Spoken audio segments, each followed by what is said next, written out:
Thank you all for staying to the end of the show. Thank you for joining me for this last segment of the show, rounding off with the 49ers and their contract situation with Brock Purdy. It seems like they're very open and very adamant about getting a deal done. Brock Purdy, obviously the biggest story around him is he was Mr. Irrelevant, the last pick of the draft, pick number 262 in that draft, and now to see where he is now, leading the 49ers to Super Bowls, being missed immensely when he got hurt in that NFC Championship game against the Eagles. Had a second chance to get over that this year, was able to do that, bring him to the Super Bowl. They fell short against the Kansas City Chiefs, but overall it was a great game. It was still very competitive. He's still young for a quarterback to be battling against Patrick Mahomes. Their entire team is really well, and that's kind of where this contract extension starts to formulate a little bit, because they have an amazing team, and now you're talking about extending Brock Purdy. He's eligible next offseason to be extended, but that's really what you're talking about right now.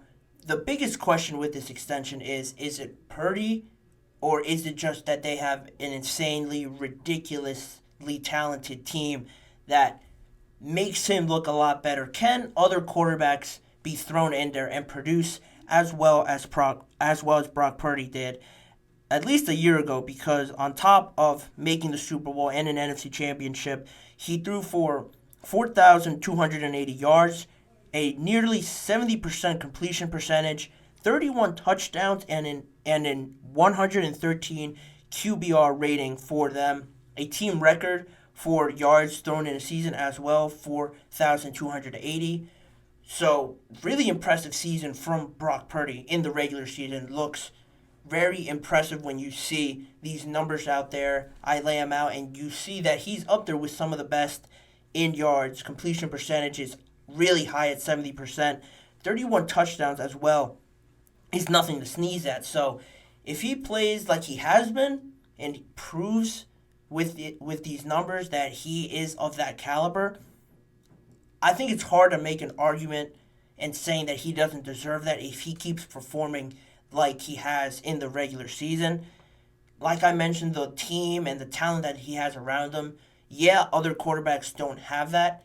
It's evident more with a Patrick Mahomes or a Josh Allen, because it just seems like they, thinking on this side of the argument, it just seems like they more often than not win you games, and they throw the team on their back and perform abnormal throws, abnormal plays that wins their team's games, and the defenses and everyone can just, shrug and just think, what can I do? This quarterback is just different from anything we've seen.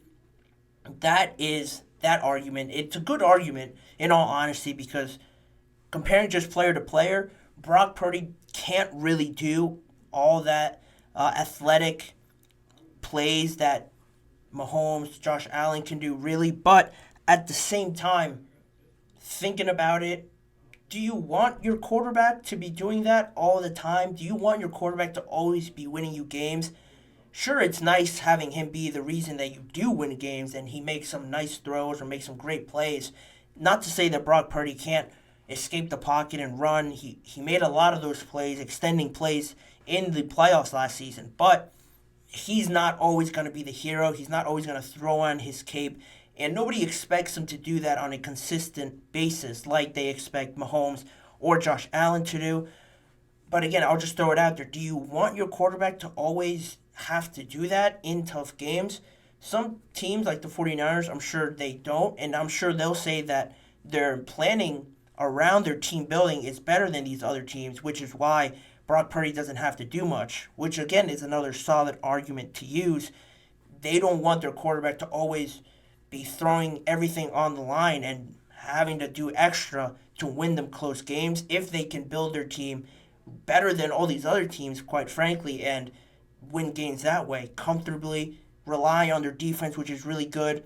It's not, Brock Purdy's fault that he was drafted last. It's not his fault that he was drafted and the 49ers took a chance on him with the last pick of the draft, and he's on this great team. it's a merit that he is a starting quarterback now, and he took advantage of this opportunity. He did show some throws in the playoffs where you kind of cringe a little bit and see that, that wasn't a good throw, or what was he thinking with that? A lot of them didn't get intercepted, or he didn't pay for some of those throws, but he also made some game-changing plays, like I mentioned, extending plays, running outside the pocket, gaining yards with his feet. So it is valid to state that he is, right now, you can really say that he is still in a prove-it year if you want to go as far. If I want to stay balanced and say that, not really taking a side right now, because I, in all reality, still have my thoughts. I see both sides of the argument, and I want to think that he is a good quarterback, because I don't really think that any quarterback could go in there and be great, take them to Super Bowls. I think he does have something about him that makes him different, but it is hard to see with all the talent that they have on their team.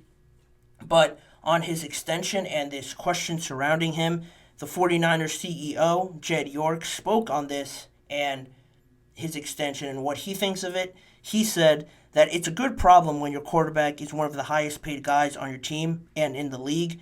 It's what the market is. Brock is going to ask for something that no one has ever asked for before. That was through Mercury News.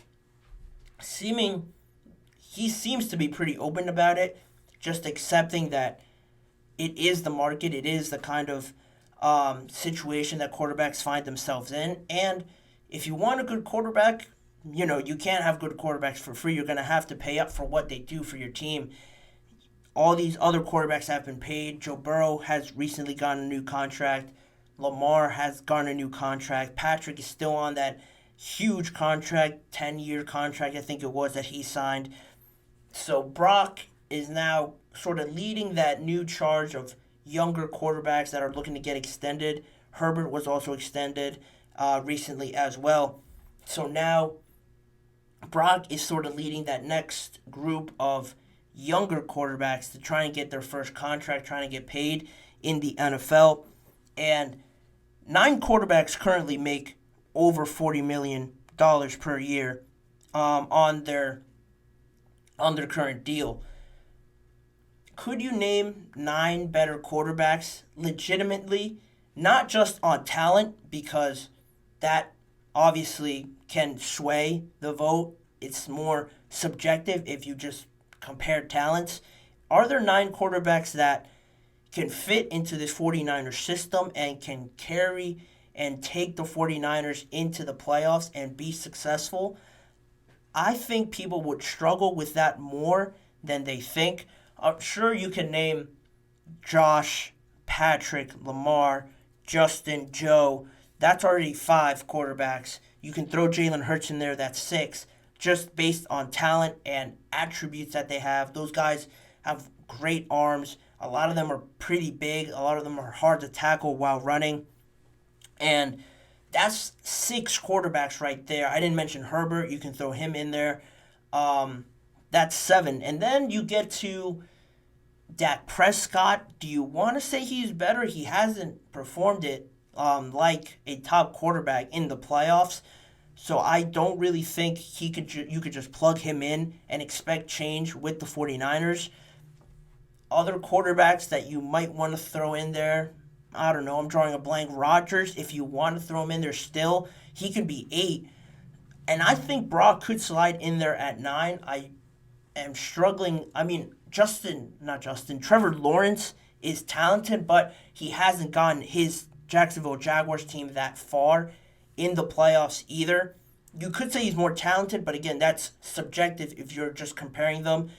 Seeing what Trevor Lawrence has done with his really good Jacksonville Jaguars team, he has some weapons there, or he did at least this past season.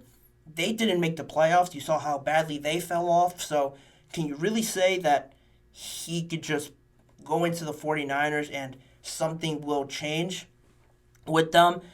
Brock Purdy can sort of fit in there, and a lot of people don't give him credit for fitting the mold of 49ers quarterbacks that they're looking for, that Kyle Shanahan is looking for, that fit into their system perfectly. You don't always have to have the biggest, strongest arm kind of guy to win you games. He makes the most sense for the 49ers in their situation with the system that they're trying to run. And I think that holds immense value than just having all these talented guys. Fitting into a system and executing in that system hold a lot of value, more value than I think a lot of people really want to admit.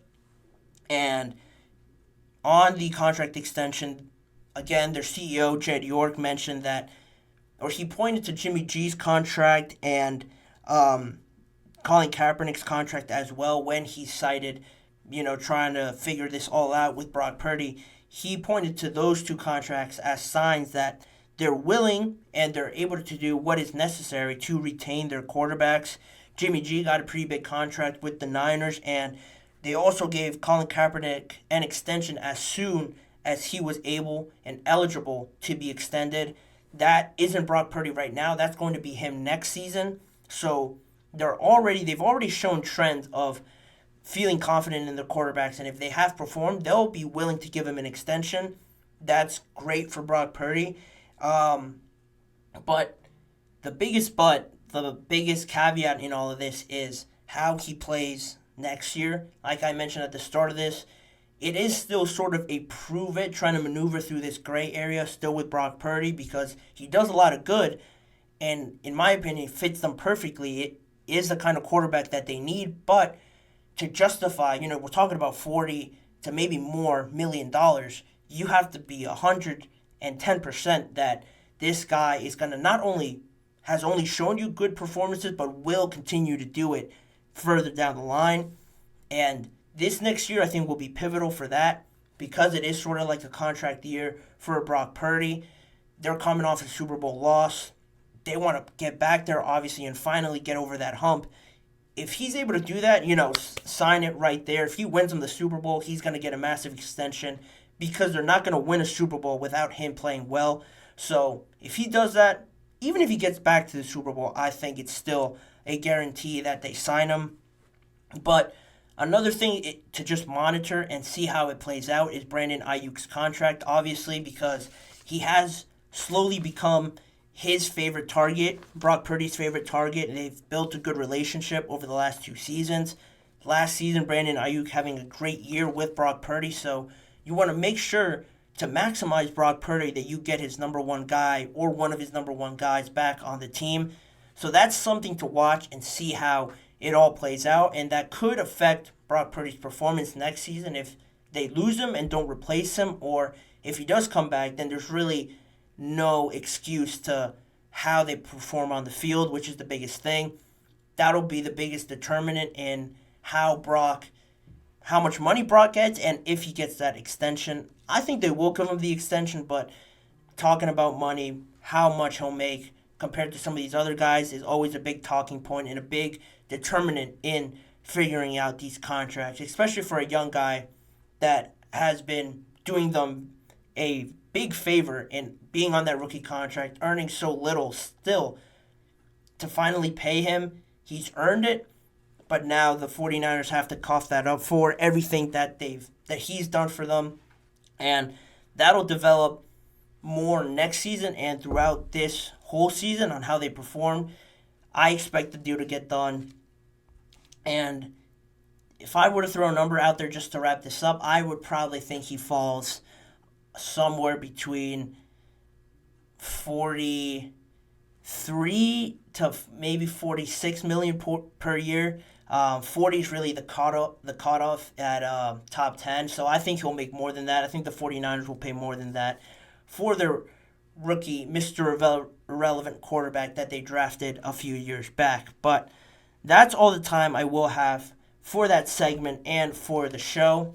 Always a big thank you for you guys for tuning in, and remember to please like, follow, and subscribe to the GSMC Chip Shot Football Podcast, presented by the GSMC Sports Network. Make sure to follow also the network on Facebook, Instagram, X, and TikTok for more of the network's content outside of sports as well. If you want to see more of me and this show's content, check out the GSMC Sports Network channel and the Podcast Network channel over on YouTube for all the past live shows that are fully recorded on there if you want to go and check those out. The YouTube shorts that are posted every weekday are also on there on other NFL topics around the league, and individual segment videos on each of the segments. If you missed a certain segment or want to go back and rewatch one, they're all on there as well. Again, tune in every weekday at 6:30 p.m. Eastern Time for more discussions, topics around the NFL and just football in general. With me as your host, Manny Maradiaga, thanking you guys for tuning in again, and hopefully I'll see you guys all tomorrow.